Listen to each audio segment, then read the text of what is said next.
Hello दोस्तों, और आज मैं एक्सप्लेन करूंगा 2008 में आई एक बहुत ही बढ़िया मूवी 7 पाउंड्स को। अगर रेटिंग की बात की जाए तो इसे बहुत ही पॉजिटिव रिस्पांस मिला था और ऑडियंस ने इसे बहुत ज्यादा पसंद किया है। ये फिल्म विल स्मिथ के करियर की सबसे बढ़िया फिल्मों में से एक है। So without wasting much time चलिए सीधा वीडियो की तरफ। मूवी की शुरुआत में ही हम बेन को देखते हैं। वो 991 इमरजेंसी वार्ड में कॉल करता है। उसे एक एम्बुलेंस चाहिए थी। वो बुरी तरह से रो रहा था। रिसेप्शनिस्ट उससे पूछती है इमरजेंसी क्या है। वो कहता है कोई खुदकुशी करने जा रहा है। इस पर रिसेप्शनिस्ट बहुत हैरानी से पूछती है वो कौन है। बेन कहता है वो खुद, और ये सीन यहीं पर कट हो जाता है। अब हम एक बीच सीन के जरिए बेन की आवाज सुनते हैं। वो कहता है ईश्वर को इस दुनिया को बनाने में 7 दिन लगे थे, जबकि उसने अपनी जिंदगी सिर्फ 7 सेकंड में खत्म कर दी। अब मूवी फ्लैशबैक में आती है। यहाँ हम एक बहुत ही खूबसूरत बीच हाउस को देखते हैं। दरअसल ये बीच हाउस बेन का ही था। बेन अपने घर में परेशान बैठा है। उसके सामने कुछ लोगों के नामों की लिस्ट पड़ी थी। ये लोग कौन हैं हमें कुछ देर बाद पता चलेगा। उस लिस्ट में एक नाम अंडरलाइन किया हुआ था। वो नाम था इज़रा टर्नर। अब बेन एक बीफ प्रोवाइड करने वाली कंपनी के कस्टमर केयर में कॉल करता है। उसका कॉल इज़रा रिसीव करता है। इज़रा उसी कंपनी में एक बीफ सेल्समैन का काम करता है। बेन उससे बहुत रूडली बात कर रहा था। वो कहता है मीट की क्वालिटी बहुत ही खराब है। क्या उसने कभी मीट नहीं खाया जो उन्होंने उसे ऐसे क्वालिटी का मीट भेजा है। लेकिन इज़रा कहता है उसके पास बेन थॉमस नाम के किसी भी आदमी का कोई ऑर्डर नहीं है। यहां हमें पता चलता है कि इज़रा ब्लाइंड मतलब अंधा है। बेन उसे बहुत ही रूडली बिहेव करता है और उसके अंधे होने का बहुत मजाक उड़ाता है। लेकिन इज़रा उसे बहुत ही पोलाइटली बात कर रहा था। बेन उसे अंधा और डरपोक सेल्समैन कहता है और लगातार उसे उकसाने की कोशिश करता है। लेकिन इज़रा उसे थैंक यू फॉर कॉलिंग कहकर कॉल आउट कर देता है। कॉल रखने के बाद बेन को बहुत बुरा लग रहा था और उसने एक बेचारे ब्लाइंड सेल्समैन को इतना भला बुरा कहा, जबकि वो ऐसा इंसान नहीं है। दरअसल बेन ये जानना चाहता था कि इज़रा कैसा इंसान है। अब गुस्से में बेन बहुत जोर जोर से कुछ लोगों के नाम लेने लगता है। इन सभी लोगों से बेन का पास्ट में कुछ संबंध था। अगले सीन में हमें IRS यानी कि इंटरनल रेवेन्यू सर्विस का एक ऑफिस दिखाया जाता है। वहां बेन अपने ब्लॉक में बैठा काम कर रहा था। दरअसल वो टैक्स न पे करने वाले लोगों की प्रोफाइल चेक कर रहा था। तब उसे एमिली पोजा नाम की एक लड़की की प्रोफाइल मिलती है। एमिली ने बहुत टाइम से टैक्स पे नहीं किए। उसके ऊपर बहुत सारा कर्जा है। अब अगली सुबह बेन एमिली के घर जाता है। बेन को देखकर एमिली का कुत्ता भौंकने लगता है। तभी बेन को एमिली की पड़ोसी आवाज देती है। वो गार्डनिंग कर रही थी। बेन उसे बताता है उसे एमिली से मिलना है। वो बताती है एमिली अपने कुछ टेस्ट करवाने हॉस्पिटल गई है। बेन उससे उस हॉस्पिटल का पता पूछता है और जाते जाते उस लेडी को फूल उगाने केले के छिलकों का इस्तेमाल करने को कहता है। हॉस्पिटल आता है। रिसेप्शनिस्ट एमिली के बारे में पूछकर वो लिफ्ट से एमिली से मिलने जा रहा था। तभी लिफ्ट में एक पेशेंट आती है। वो पेशेंट कोई और नहीं बल्कि एमिली थी। बेन उसे हैरानी से देखता है लेकिन उससे बात नहीं करता। कुछ देर बाद वो लिफ्ट से बाहर आती है। बेन भी उसके पीछे जाता है। तभी वहां मौजूद रिसेप्शनिस्ट उससे पूछती है उसे किससे मिलना है। उसे एमिली से मिलना था, लेकिन पेशेंट से मिलने का टाइम खत्म हो चुका था, इसलिए वो उसे कल आने को कहती है और बेन वहां से चला जाता है। एमिली अपने रूम में सो रही थी।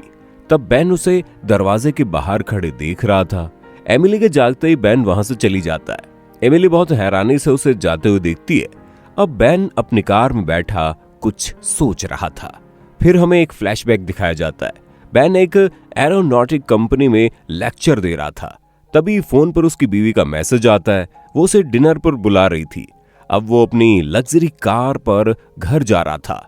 कुछ देर बाद वो अपने बीच हाउस पहुंचता है और सीधे अपने बीवी के पास जाता है।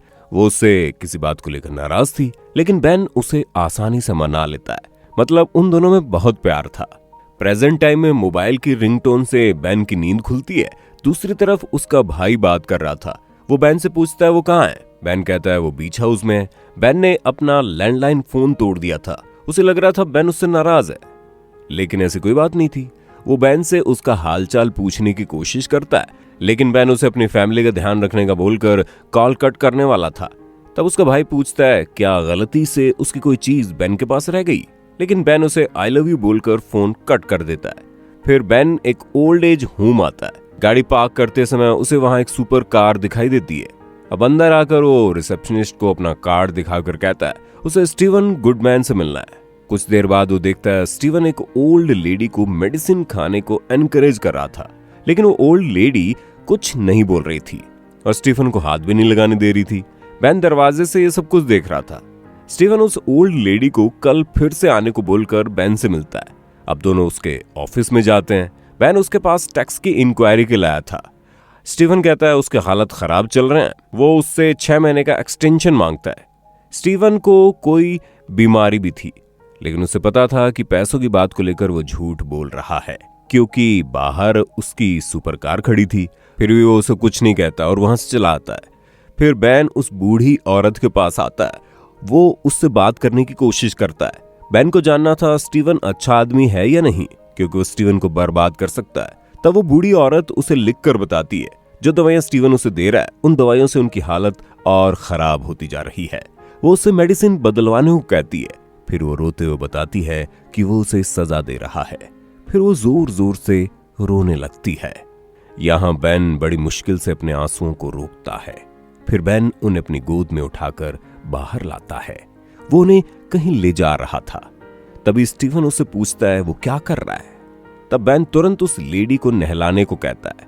स्टीवन कहता है उसे कोई गलतफहमी हो रही है, लेकिन बेन उस पर भड़क जाता है, क्योंकि वो यहाँ खड़े बूढ़े लोगों के साथ अच्छा सलूक नहीं करता। अब वो उसे एक्सटेंशन भी नहीं देगा। फिर बेन गुस्से में वहां से चला जाता है। वहां से बेन एक गोल्फ ग्राउंड में जाता है, जहां उसका दोस्त डैन और उसकी वाइफ गोल्फ खेल रहे थे। दोनों बात करते हैं। डैन कहता है उसे डॉक्टर की रिपोर्ट्स अभी तक नहीं मिली, इसीलिए उसने उसे कॉल नहीं किया। फिर डैन उससे वादा लेता है कि डैन प्लान के मुताबिक ही काम करे। डैन कहता है वो उस बारे में सोच रहा है। दरअसल डैन एक वकील है और बेन ने वक्त आने पर उससे कोई काम करने को कहा था। बाद में बेन एक हॉस्पिटल की कैंटीन में बैठा था। वो सामने बैठे एक बच्चे को देख रहा था। उस बच्चे को कैंसर है। उस बच्चे के पीछे एमिली बैठी थी। वो बेन के पास आकर पूछती है क्या वो उस बच्चे को देख रहा था या उसे, क्योंकि उसने बेन को कल लिफ्ट में भी देखा था। अब वो एमिली को बताता है कि वो IRS से है और वो उसके पास विजिट के लिए आया था। वो कहता है उसके ऊपर $58,000 का गवर्नमेंट डेट है, लेकिन एमिली उससे पूछती है क्या कल वो उसके रूम में आया था, पर बेन मना कर देता है, क्योंकि वो उसके रूम में क्यों जाएगा। बेन उसके टैक्स का हिसाब बता रहा था, लेकिन एमिली कहती है वो अभी भी हॉस्पिटल से डिस्चार्ज हुई है, इसलिए वो घर जाना चाहती है। तब बेन कहता है कोई बात नहीं, वो उसके टच में रहे। ये कहकर बेन वहां से चला जाता है। फिर बेन एक मोटेल में 2 हफ्तों के लिए कमरा किराए पर लेता है। अपने रूम आकर वो एक फाइल देखता है। उस फाइल में एक न्यूज़पेपर का पेज था, जिसमें 7 लोग एक रोड एक्सीडेंट में मारे गए थे। उसमें सिर्फ टिम थॉमस नाम का आदमी बचा था। न्यूज़पेपर में उन 7 लोगों की फोटो भी छपी थी। ये वही लोग हैं जिनके नाम बेन इजरा से बात करने के बाद ले रहा था। अगले दिन बेन एक आइस हॉकी स्टेडियम में जाता है। वहां का कोच बहुत ही अच्छे से प्लेयर्स को सिखा रहा था। दूसरी तरफ एमिली कहीं से अपने घर वापस आती है। तभी उसका फोन बजता है। कोई उसे शादी के कार्ड प्रिंट बनवाने का ऑर्डर दे रहा था, लेकिन एमिली इस हालत में नहीं थी कि वो उस ऑर्डर को पूरा कर पाए। फिर वो अपने कुत्ते को ढूंढते हुए बाहर आती है। उसे दिखाई देता है बेन उसके कुत्ते के साथ खेल रहा था। वो बेन से पूछती है वो यहाँ क्या कर रहा है। बेन उसके कुत्ते को मांस खिला रहा था। यहाँ अब एक छोटा सा कॉमेडी सीन होता है।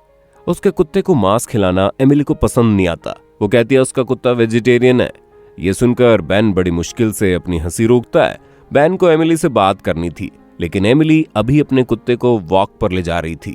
तब बेन भी उसके साथ आता है। बेन उससे बात कर रहा था, लेकिन उस कुत्ते को संभालना मुश्किल हो रहा था, इसलिए बेन कुत्ते को संभालता है। फिर दोनों घर वापस आते हैं। बेन पूछता है उसका सोर्स ऑफ इनकम क्या है। एमिली बताती है वो अपना घर रेंट पर देने वाली है, जिससे उसके मेडिकल और छोटे छोटे खर्चे निकल जाएं। साथ ही वो कभी कभी छोटे मोटे काम भी कर लेती है। अब बेन उससे पूछता है उसे पता है उसका हार्ट ठीक से काम नहीं करता और उसे हार्ट ट्रांसप्लांट की जरूरत है।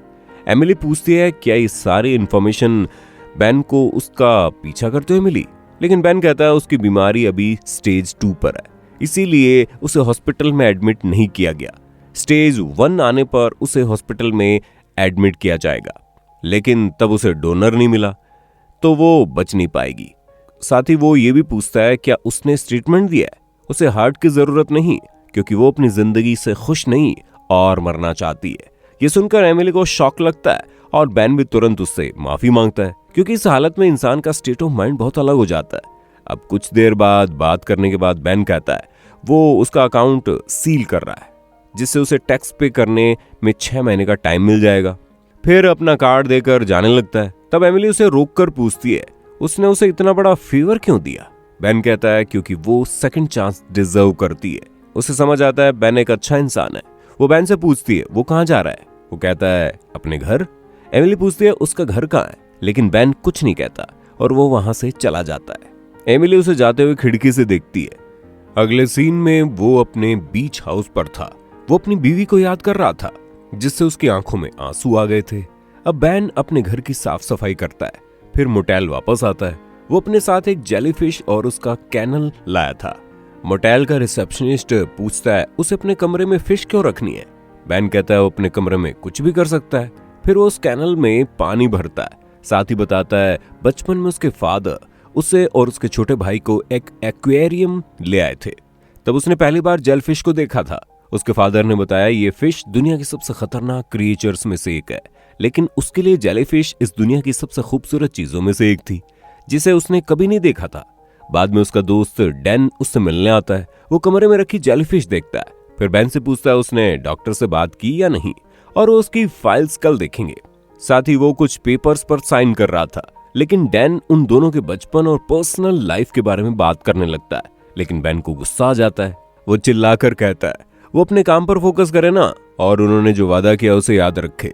लेकिन डैन गुस्से में कहता है जो काम वो दोनों करने जा रहे हैं वो उसके लिए आसान नहीं है। फिर रोते हुए कहता है वो उनके प्लान पर काम कर रहा है और उसे घबराने की कोई जरूरत नहीं है। बाद में Ben department of children safety में जाता है। वहां एक हॉली नाम की लेडी उसे देखते गले लगा लेती है। हॉली उसी डिपार्टमेंट में काम करती है। बेन को उससे बात करनी थी। उसके डेस्क पर उन दोनों की एक फोटो भी थी। बेन उससे कहता है उसे एक ऐसे इंसान के बारे में जानना है जो खुददार हो, जो किसी से मदद मांगने में हिचकिचाता हो। तब हॉली इमोशनल होते हुए पूछती है वो ये क्यों पूछ रहा है। तब बेन कहता है उसे किसी की मदद करनी है। तब हॉली उसे कॉनी टेपोज नाम की एक औरत के बारे में बताती है। उसका हस्बैंड शराबी है। वो उसे बहुत मारता पीटता है। हाल ही में उसने कॉनी की पसलियां भी तोड़ दी थी। कॉनी उसके डर से पुलिस में कंप्लेन भी नहीं करती। बेन उसके घर के सामने खड़ा है। बेन उससे मिलने जाता है। गेट पर ही वो अपना इंट्रोडक्शन देता है कि वो IRS से है, लेकिन उसने अपने सारे टैक्सेस पे कर दिए हैं। बेन उससे अंदर आने के लिए पूछता है, लेकिन वो किसी अजनबी को अपने घर नहीं आने देती। लेकिन बेन कहता है ये उसकी फैमिली के लिए बहुत जरूरी है। तब वो बेन को अंदर आने देती है। उसके दोनों बच्चे उसे हेलो कहते हैं। बेन उससे बहाना बनाते हुए कहता है वो उसके केस की वजह से यहाँ आया है। उसे उसकी माली हालात और उसके हस्बैंड के बारे में पता है कि उसका हस्बैंड उसे बहुत मारता है, इसलिए उसकी मदद करना चाहता है।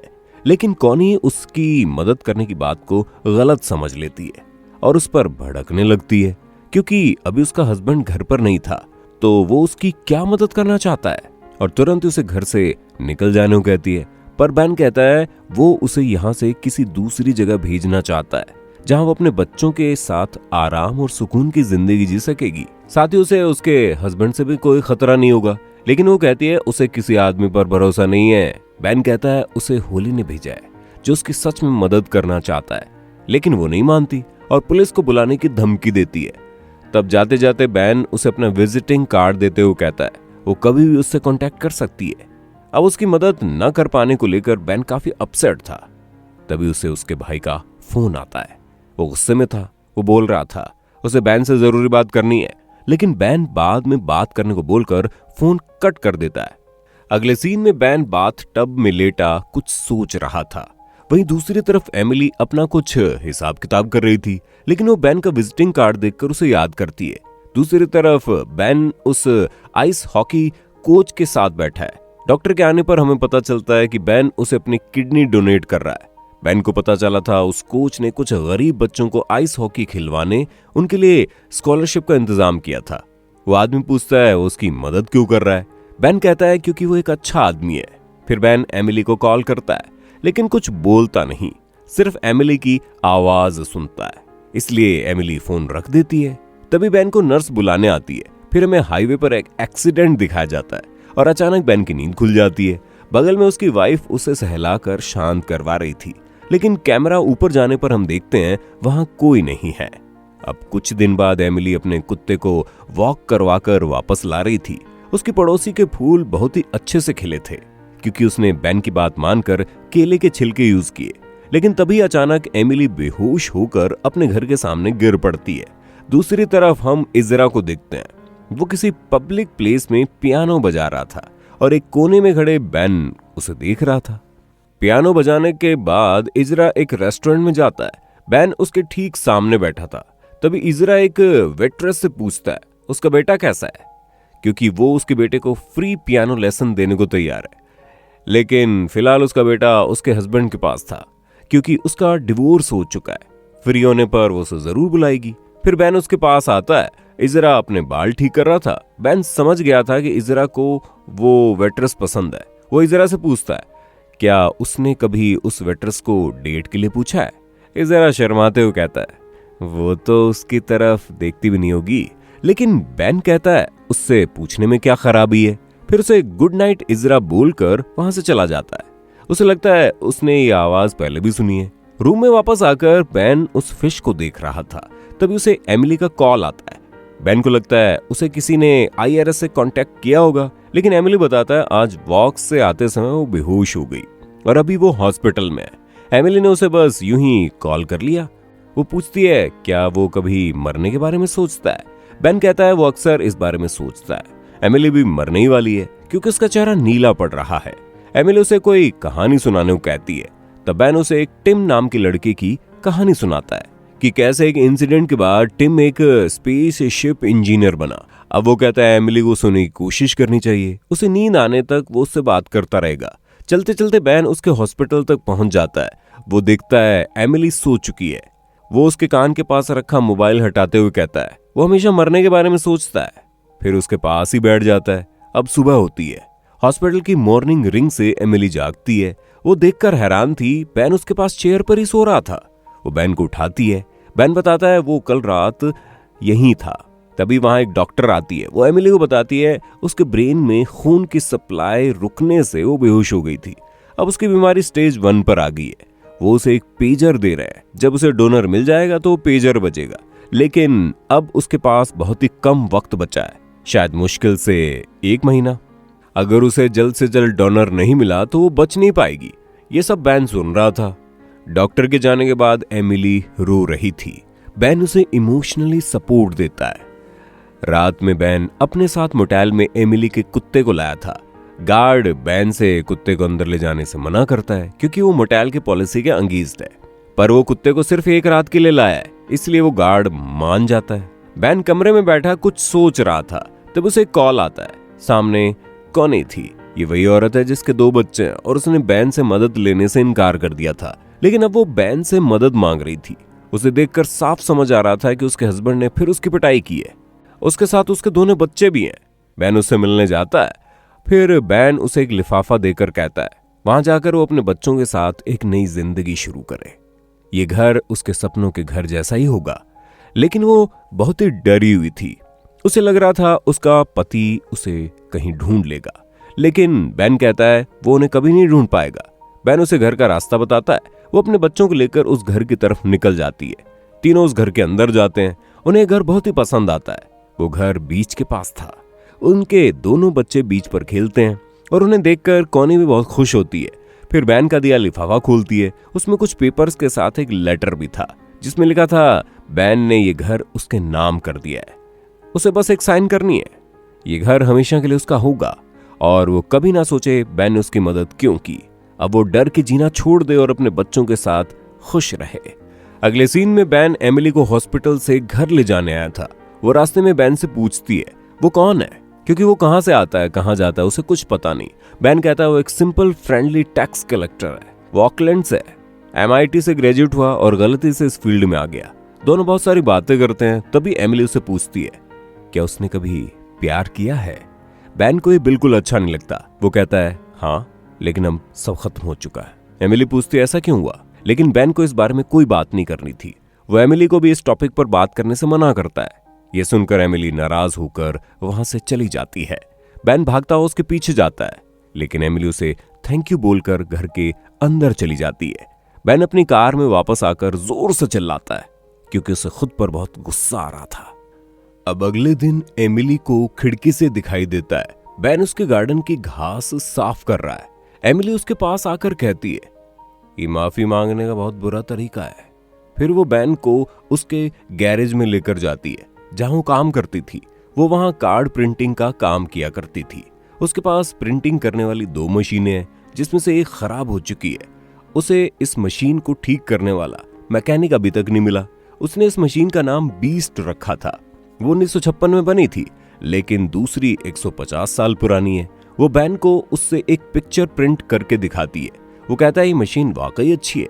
एमिली इमोशनल होकर उससे कहती है उसे नहीं पता वो कौन है, लेकिन उसे बेन से मिलना, बेन के द्वारा उसका ख्याल रखना बहुत पसंद है। फिर दोनों एमिली के कुत्ते को वॉक पर लेकर जाते हैं। बेन ड्यूक के साथ खेल रहा था। एमिली उन्हें दूर से देख रही थी। उसे उन दोनों को साथ देख बहुत अच्छा लग रहा था। कुछ देर बाद एमिली कहती है वो अब ड्यूक का ख्याल नहीं रख पाती। बेन पूछता है फिर उसने इस ब्रीड को डॉग क्यों रखा। एमिली बताती है इस ब्रीड के डॉग सिर्फ 7 साल ही जीते हैं, बाद में उन्हें हार्ट प्रॉब्लम हो जाती है। ड्यूक उसकी तकलीफ बहुत अच्छे से समझता है। वो बेन से मजाकिया लहजे में कहती है किसी समय वो भी बड़े खूबसूरत हुआ करती थी। उसे ट्रैवल करना बहुत पसंद था। वो पूरी दुनिया देखना चाहती है। वो सब कुछ करना चाहती है जो उसे पसंद है। वो रनिंग करना चाहती है, एक नॉर्मल लाइफ जीना चाहती है। इन शॉर्ट वो जीना चाहती है। बेन उसके बालों पर हाथ फेरता है। फिर दोनों वापस आते हैं। जाने से पहले एमिली पूछती है वो कल आएगा या नहीं। बेन कहता है जरूर आएगा, और अगर उसे किसी भी चीज की जरूरत पड़े तो उसे कॉल कर ले। वो बेन को किस करके कार से बाहर उतरती है। वो कहती है आज उसने बहुत अच्छा टाइम बिताया। बेन कहता है उसने भी। फिर बेन उसी जगह वापस आता है जहां वो एमिली के साथ था। वो मुस्कुरा रहा था। इतने सालों में आज पहली बार बेन को खुशी मिली थी। अब रात में वो एमिली के घर आता है, फिर चुपके से उसके गैरेज में जाता है। उसके साथ ड्यूक भी था। फिर वो अपने बैग से कुछ इंस्ट्रूमेंट निकालता है। फिर उस प्रिंटिंग मशीन को रिपेयर करता है जो 5 सालों से खराब पड़ी थी। कुछ घंटों बाद वो उसे सक्सेसफुली मशीन को ठीक कर देता है। फिर उस रूम को लॉक करके चला जाता है। बेन मोटेल वापस आता है। शावर लेने के बाद वो बैठा हुआ कुछ सोच रहा था और उसे कुछ विजन्स आ रहे थे। उसे एक्सीडेंट में मरे हुए कुछ लोग दिखाई देते हैं।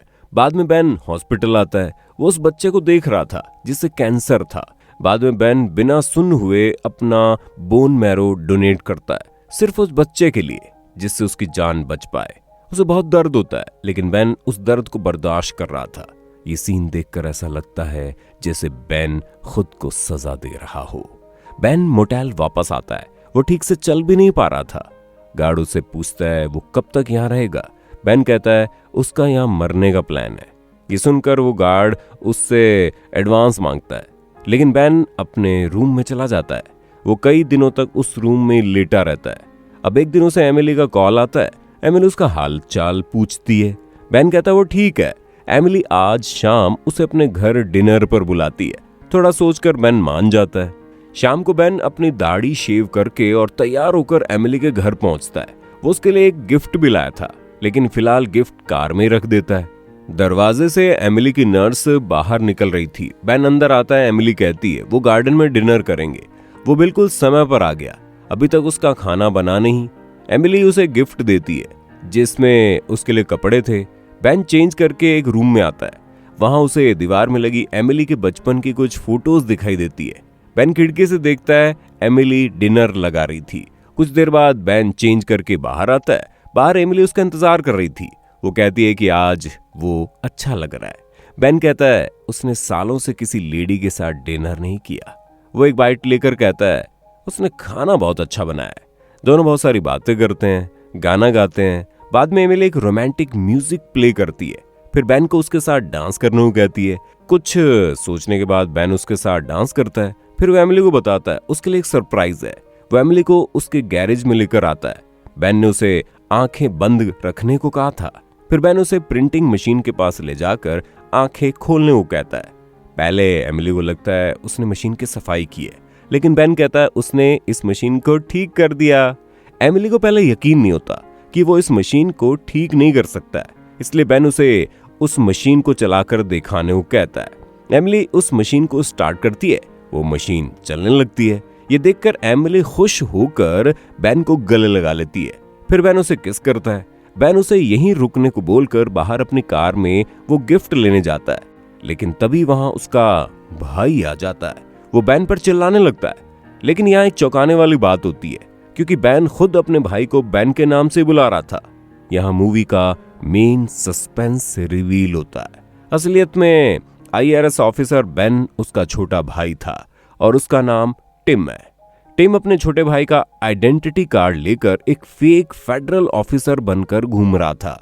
उसका भाई कहता है डिपार्टमेंट को सब कुछ पता चल चुका है, उनके पास उसकी अब तक की सभी फेक इंक्वायरीज की सारी इंफॉर्मेशन है। वो जो कर रहा है वो एक क्राइम है। वो फेडरल ऑफिसर के रूप में लोगों के घर जाकर उनकी जिंदगी के साथ खेल रहा है। वो टिम से अपना कार्ड वापस मांगता है। टिम उसका कार्ड दे देता है। कार्ड पर टिम की ही फोटो लगी हुई थी। फिलहाल टिम उसे यहाँ से जाने को कहता है, वो उससे कल मिलेगा। लेकिन बेन उससे एमिली के बारे में पूछने लगता है, लेकिन टिम एमिली के बारे में भी उसे कल बताएगा। लेकिन बेन उसके कार की चाबी वापस मांगता है। उसे अपने बड़े भाई की फिक्र थी, इसलिए बेन उसका यहीं बाहर इंतजार करेगा। टिम अंदर जाता है। एमिली उसका इंतजार कर रही थी।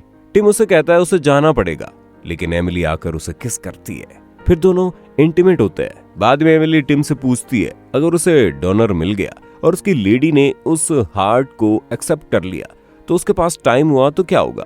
टिम कहता है उससे शादी करेगा, दोनों के बच्चे होंगे। ये सुनकर एमिली रोने लगती है, क्योंकि शायद ये मुमकिन नहीं। फिर एमिली के सो जाने के बाद बेन अपने कपड़े पहनकर बाहर आता है। बाहर बारिश हो रही थी। टिम अपने भाई से बचते हुए गार्डन के दूसरी तरफ से बाहर जाता है। वो भागता हुआ हॉस्पिटल आता है। वो एमिली की डॉक्टर के बारे में पूछता है। डॉक्टर ब्रेयर राउंड पर गई है। उनके आने तक टिम एक चेयर पर बैठे उनका इंतजार करता है।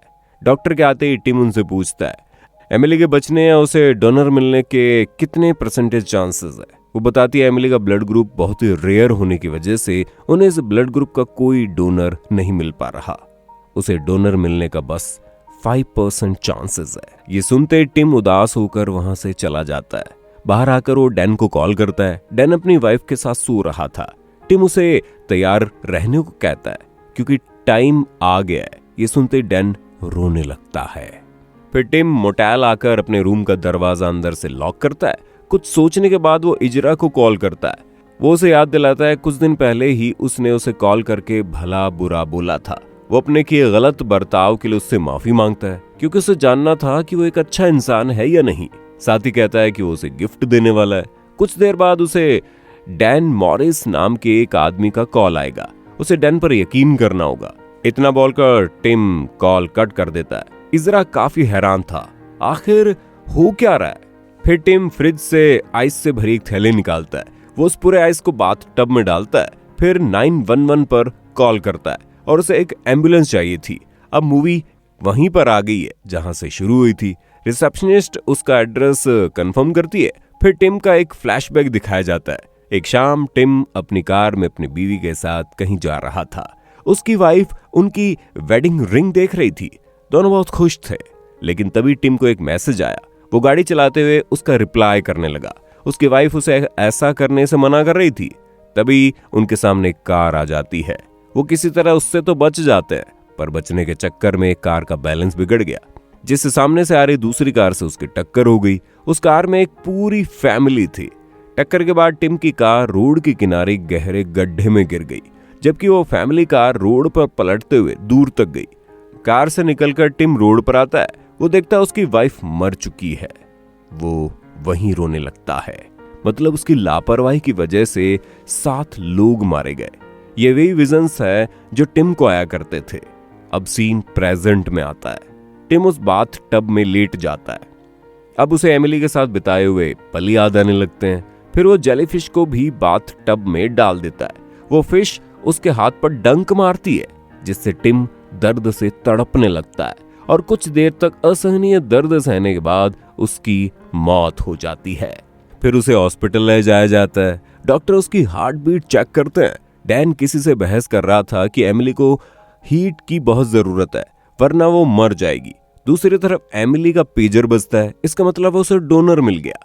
एमिली वहां टिम को देखती है, लेकिन उसे अभी पता नहीं था टिम ही उसका डोनर है। अगले सीन में एमिली को हॉस्पिटल लाया जाता है। डॉक्टर बैरियर कहती है सब कुछ ठीक हो जाएगा। वहीं किसी कोने में डैन बैठे बुरी तरह से रो रहा था। इस तरफ टिम का हार्ट निकालकर एमिली को लगाया जाता है। ट्रांसप्लांटेशन के कुछ सेकंड बाद एमिली की बॉडी टिम के हार्ट को एक्सेप्ट कर लेती है। अब टिम का दिल एमिली के अंदर धड़क रहा था। कुछ दिन बाद टिम का छोटा भाई बेन उस मोटेल के कमरे में बैठा था जहां टिम रुका था। वहां एक दीवार पर उन लोगों की फोटोज और न्यूज़पेपर कटिंग लगी थी जिनकी टिम ने मदद की थी। अब एक दिन बेन एमिली को मिलकर बताता है ये सब उसी की वजह से शुरू हुआ था। एक्सीडेंट के 1 साल बाद उसे लंग कैंसर हुआ था। उसे लंग्स ट्रांसप्लांट की जरूरत थी। तब टिम ने उसे अपना एक लंग दे दिया। उसके 6 महीने बाद टिम ने अपने लीवर का एक पार्ट हॉली नाम की औरत को डोनेट कर दिया। हॉली वही है जिसने कॉनी के बारे में बताया था। ये सब जानकर एमिली बुरी तरह से रो रही थी। टिम ने उसके लिए एक लेटर भी छोड़ा था जिसे पढ़कर एमिली बहुत दुखी हो जाती है।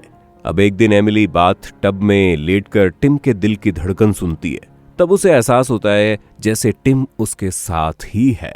फिर एक दिन एमिली एक प्रोग्राम में जाती है जहां इजरा बहुत सारे बच्चों के साथ पियानो बजा रहा था। प्रोग्राम के बाद वो इजरा से मिलती है। वो इजरा की आंखों को देखती रहती है क्योंकि वो टिम की आंखें थी।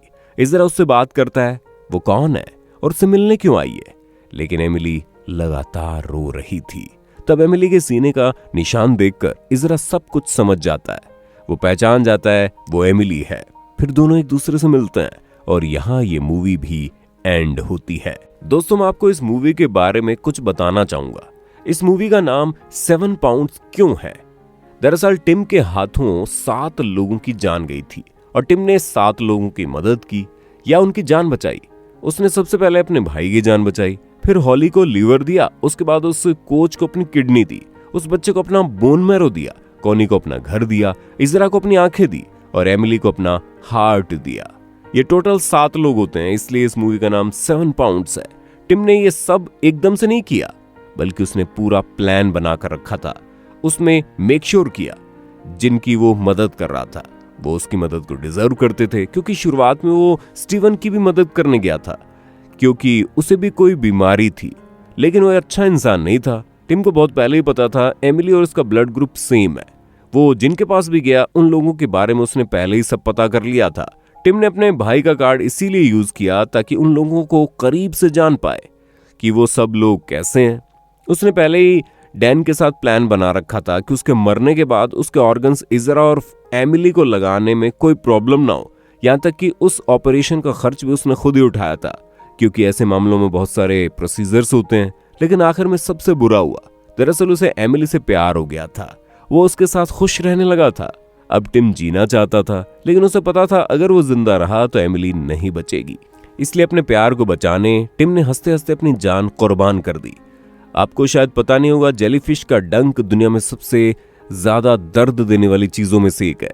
जिन्हें जेलीफिश डंक मारती है, लोग डॉक्टर से उस बॉडी पार्ट को काटने को कहते हैं जहां जेलीफिश ने डंक मारा हो।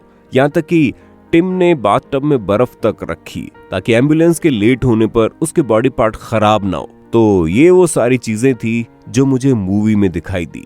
तो दोस्तों, कैसे लगी आपको ये मूवी और मेरा एक्सप्लेनेशन? कमेंट्स करके जरूर बताइए। अगर ये वीडियो आपको पसंद आया है तो इस वीडियो को लाइक करें, अपने दोस्तों के साथ शेयर करें और ऐसी ही अमेजिंग मूवी के एक्सप्लेनेशन देखने के लिए हमारे इस चैनल को सब्सक्राइब करें। तो मिलते हैं अगली बार किसी और अमेजिंग मूवी के एक्सप्लेनेशन के साथ। Peace out.